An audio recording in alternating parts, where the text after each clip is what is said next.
says she's a victim, regardless of the fact that she says she's not a victim.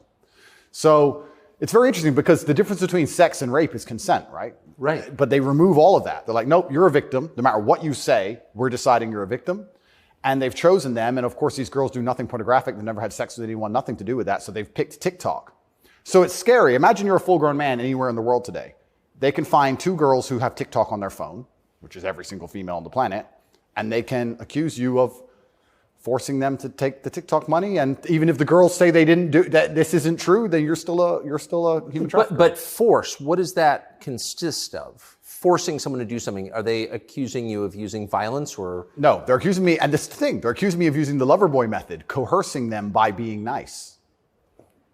And by the way, these charges presumably are public, so... They're public, and this is extremely serious, but if you actually analyze the overall case against me, they're saying that Andrew and his brother, by being nice men, convinced girls to have TikTok accounts and then take the money. And it's very interesting because inside of the entire case file, there's not a single financial transaction to us for money.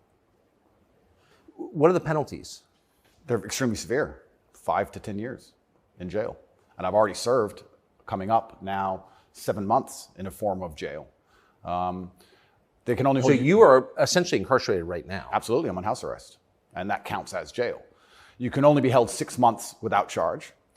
I was initially picked up, thrown in a cell without charge, and I think the intention of the entire investigation at that point was to find the crime because they had very, very weak evidence. They contacted 2,000 people who know me or knew me. They tried very hard to convince some female somewhere to come forward and say something bad about me. The media machine, which works hands in hands with the justice machine, as you know very well, did exactly that. In fact, they offered bribes effectively. They'd call up ex-girlfriends and say, if you have anything bad to say about Andrew, we can pay you $50,000 for the story. And they tried very hard. They didn't find any evidence of anything.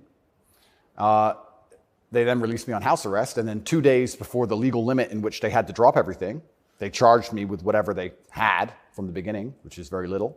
And now we have to wait for the Romanian judicial system to analyze the file and, God willing, throw it away.